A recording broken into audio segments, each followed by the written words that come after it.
신동댕동. 여러분 안녕하세요. 신동댕동 신동입니다. 특별하게 인사를 해봤는데요. 왠지 모르게 삼성 직원 같죠? 블루. 정치 색깔 무관합니다. 갤럭시 S25 엣지가 새롭게 S 시리즈에 추가가 됐습니다. 최근 기사를 보니까요, 벌써 갤럭시 S26 시리즈에 대한 루머가 또 나오고 있더라고. S26 시리즈에도 엣지가 포함돼서 개발되고 있다고 하니까 앞으로 삼성에서 엣지가 또 다른 플래그십 스마트폰 라인업으로 계속 가져갈 것으로 보이죠. 사실 이 제품을 사야 되나 말아야 되나 고민을 많이 했었는데 일단 사지 말아야겠다 생각했던 이유는요, 아주 심플합니다. 이게 새로울 것이 별로 없기 때문입니다.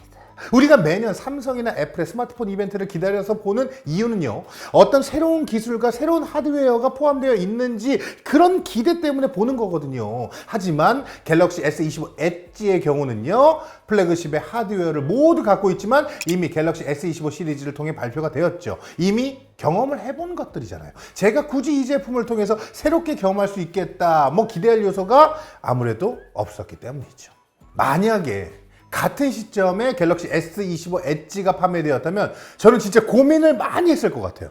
이제 와서는 이 타이밍이 좀 아쉽지, 굳이 구입하지는 말아야겠다 싶은 생각이 들었던 거죠.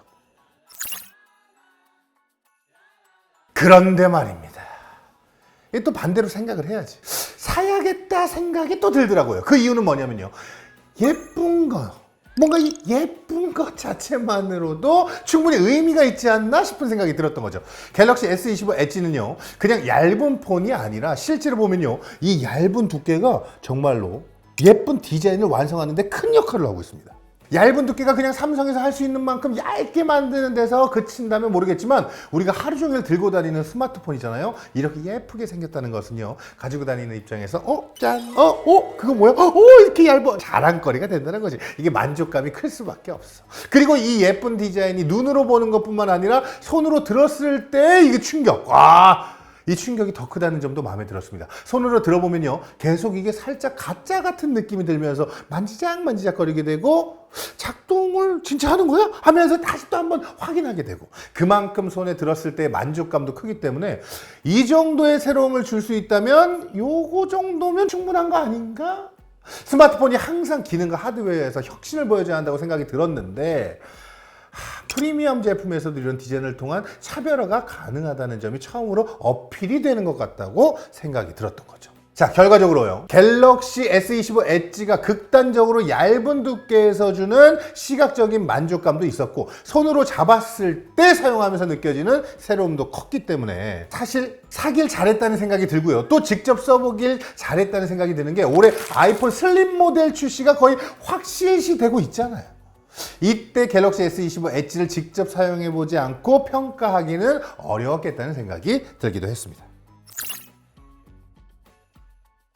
사실 구입하기 전까지 진짜 고민이 더 많았어요. 막상 쓰면서 만족도는 기대보다 컸던 이유가, 저는 항상 생폰을 고집하잖아요.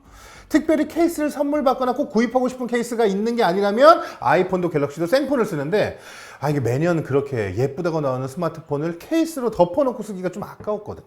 그런 측면에서 보자면 이 갤럭시 S25 엣지가 이런 생폰으로 쓰는 저의 습관에 가장 잘 맞아떨어지는 스마트폰이 아닌가라는 생각이 듭니다. 결국 이 얇은 두께를 극단적으로 느끼기 위해서는 이 생폰을 써야 되거든. 이게 조금이라도 케이스에 의해서 두꺼워지면 그 작은 몇 미리 차이가 감동을 느끼기 어렵게 만들기도 하죠. 그래서요, 고민을 정말 많이 했습니다. 구입하기로 결정한 것도 잘한 것 같고, 이렇게 생폰으로 쓰고 있는 것도 지금 갤럭시 S25 엣지를 가장 만족도 높게 사용하고 있는 이유가 아닐까 싶다는 거죠. 물론 얇은 디자인 때문에 포기해야 하는 부분도 분명히 있습니다. 저는 의외로 이 망원 카메라가 아쉽지 않을까 싶었거든요. 그런데 이 기본 카메라도 2배 줌 화질이 워낙 좋아요. 그렇기 때문에 이 부분은 크게 아쉽지 않았고요. 오히려 저는 배터리 사용 시간이 좀 아쉬웠어요. 워낙 영상을 많이 보기도 하고 거의 스마트폰을 쉬지 않고 쓰는 입장에서 체감 사용 시간이 거의 약 한 20-30% 정도는 줄었다고 느껴졌어요. 요새같이 보조 배터리 다 하나씩 들고 다니고 충전할 것도 많고 그래서 무슨 상관인가 싶긴 하지만 아니 근데 그럼에도 불구하고 이게 아침에 집을 나서면서부터 하고 싶은 대로 실컷 다 쓰더라도 저녁에 집에 들어올 때까지 충전 걱정 없이 폰을 사용할 수 있는 것이 제가 생각하는 스마트폰 배터리의 기본 요구 조건인데, 이게 그런데 저는 이게 워낙 헤비 유저다 보니까 이게 한 번도 충전하지 않으면 저녁 스케줄까지 있는 날은 집에 들어올 때 완전 빨간불이야. 그래서 중간부터 절전 모드 사용을 해보니까 카메라는 의외로 쉽게 포기가 됐다. 내년에 갤럭시 S26 엣지가 나온다면 배터리 효율성 증가로 사용 시간을 늘리는 것이 첫 번째 과제가 되지 않을까 싶습니다. 자, 앞서 배터리 이야기도 제가 진짜 한 번도 안 쉬고 스마트폰을 쓰는 사람이라 그렇지 대다수의 분들에게 하루 사용이 불가능할 정도는 아닐 수도 있고요. 또 생각보다 주변에서 보면 카메라를 모든 렌즈를 다 사용해서 적극적으로 쓰는 사람이 진짜 많지도 않더라고요. 제가 직접 써보고 나서는 오히려 주변에 야 그거 괜찮던데? 나는 추천이라고 하는 편이에요. 다들 스마트폰 구입할 때 한 번에 좋은 거, 뭐 비싼 거, 제일 좋은 거 구매하자는 분위기가 있긴 한데 저는 이 한 번쯤은 트리플 카메라 이런 거에 대한 욕심을 내려놓고 그냥 제일 예쁜 스마트폰, 신기할 정도로 얇고 손에 들고 다니기도 기분 좋은 스마트폰 이런 것도 한 번씩 써보면 이 스마트폰 구매 이유에 대해서 좀 더 넓게, 폭넓게 생각해 볼 수 있는 기회가 되지 않을까 싶습니다. 자, 개인적으로 플래그십 스마트폰인 카메라와 AI로 자기가 최고다 주장하는 것 중에 이렇게 디자인 차별화되는 스마트폰이 나와서 반가웠죠. 또 실제 써봤더니 기대 이상이라 더 기분이 좋았고요. 올해 나올 애플의 슬림 모델과도 나중에 비교해보면서 써보면 재밌을 것 같습니다. 지금까지 신동댕동 신동이었습니다. 안녕. 안녕.